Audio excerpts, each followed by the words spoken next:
There's no earthly answer that anyone can understand why these people, after 6 days, are still in this filthy, miserable convention center. Why are they still here?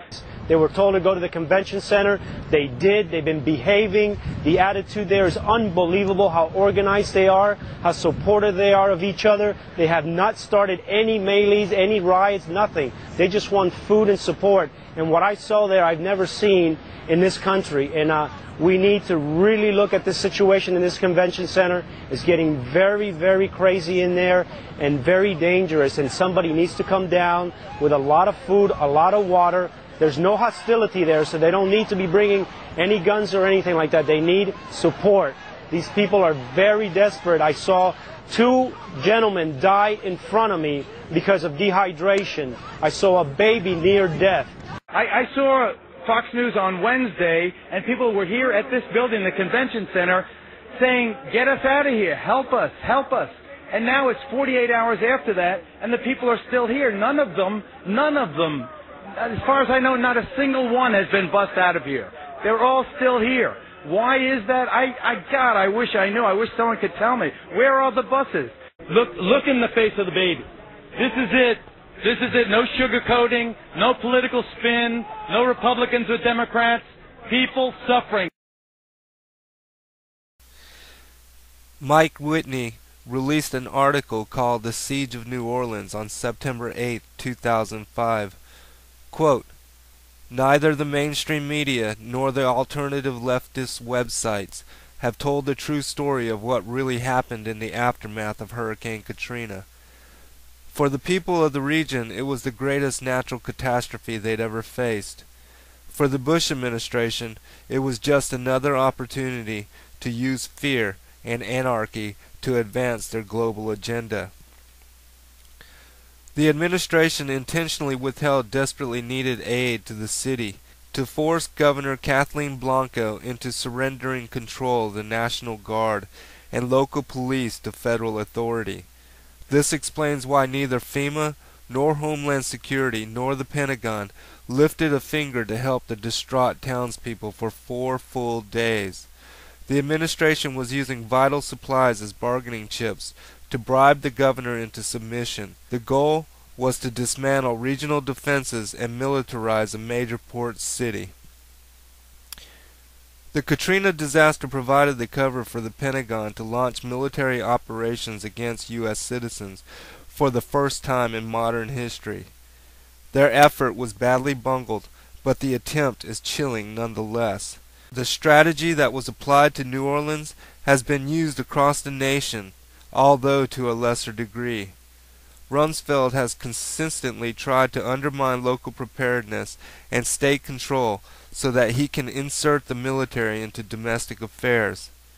Within this schema, we can see how the calculated destruction of the National Guard, 40% of who are overseas, works perfectly with the goals of the defense establishment and the corporate oligarchy it represents." End quote.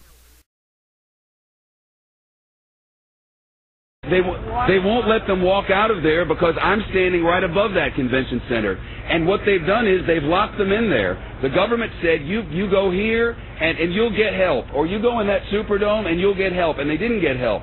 They got locked in there and they watched people being killed around them. And they watched people starving. And they watched elderly people not get any medicine. And now they know it's happening because we've been telling them repeatedly over and over every day. And you know what they're doing now? And I'm not blaming anyone. I'm telling you what's happening.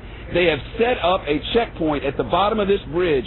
This is the bridge that takes you from New Orleans over into Gretna, from Orleans Parish into Jefferson's Parish. It's the only way out. It's the connection to the rest of the world. And they've set up a checkpoint, and anyone who walks up out of that city now is turned around. You are not allowed to go to Gretna, Louisiana from New Orleans, Louisiana. Over there, there's hope. Over there, there's electricity. Over there, there's food and water. But you cannot go from there to there. I think the government will not allow you to do it. It's a fact. I want to get some perspective here, because earlier today, the images were... That is perspective. Hang on a second. That is all the perspective you need. Mike Whitney continued, quote, FEMA, which is supposed to work as a federal relief agency for major natural disasters, was functioning entirely as an intermediary for the Defense Department to subvert relief efforts to force the governor to capitulate. It is as close to a military coup as we have ever seen in America.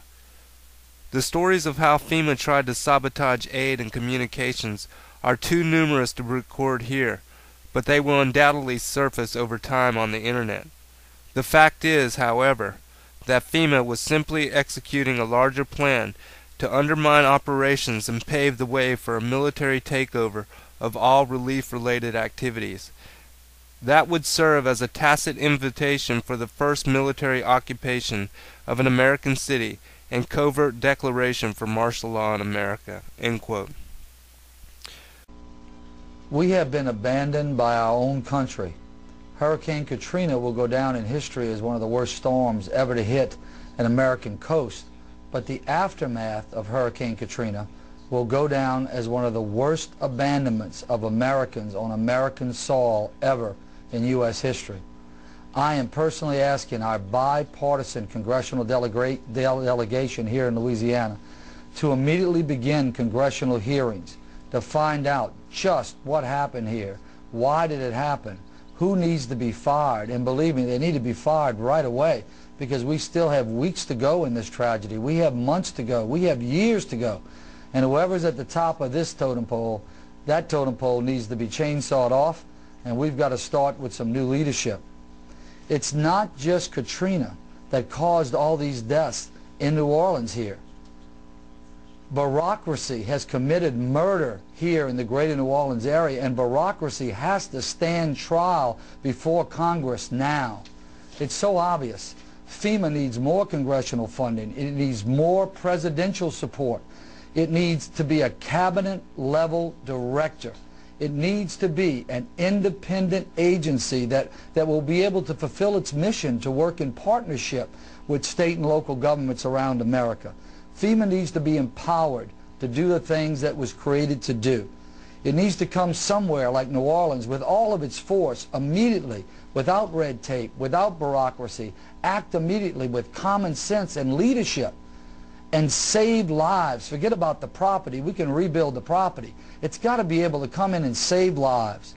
We need strong leadership at the top of America right now in order to accomplish this and to reconstructing FEMA. Mr. Broussard, let me ask, hold on, sir. Shouldn't the mayor of New Orleans and the governor of New Orleans bear some responsibility? Couldn't they have been much more forceful, much more effective, and much more organized in evacuating the area? Sir, they were told, like me, every single day, the cavalry's coming. On a federal level, the cavalry's coming, the cavalry's coming, the cavalry's coming. I have just begun to hear the hoofs of the cavalry. The cavalry's still not here yet, but I've begun to hear the hoofs, and we're almost a week out. Let me give you just 3 quick examples. We had Walmart deliver 3 trucks of water, trailer trucks of water. FEMA turned them back. They said we didn't need them. This was a week ago. FEMA, we had 1,000 gallons of diesel fuel on a Coast Guard vessel docked in my parish. The Coast Guard said, come get the fuel right away. When we got there with our trucks, they got a word. FEMA says, don't give you the fuel. Yesterday, FEMA comes in and cuts all of our emergency communication lines. They cut them without notice. Our sheriff, Harry Lee, goes back in, he reconnects the line, he posts armed guards on our line and says no one's getting near these lines. Sheriff Harry Lee said that if American government would have responded like Walmart has responded, we wouldn't be in this crisis. The guy who runs this building I'm in, emergency management, he's responsible for everything. His mother was trapped in St. Bernard nursing home, and every day she called him and said, are you coming, son? Is somebody coming? And he said, yeah, Mama, somebody's coming to get you. Somebody's coming to get you on Tuesday. Somebody's coming to get you on Wednesday. Somebody's coming to get you on Thursday. Somebody's coming to get you on Friday. And she drowned it Friday night. She drowned it Friday night. Mr. President, nobody's coming to get us. Nobody's coming to get us. The secretary has promised. Everybody's promised. They've had press conferences. I'm sick of the press conferences. For God's sakes, shut up and send us somebody.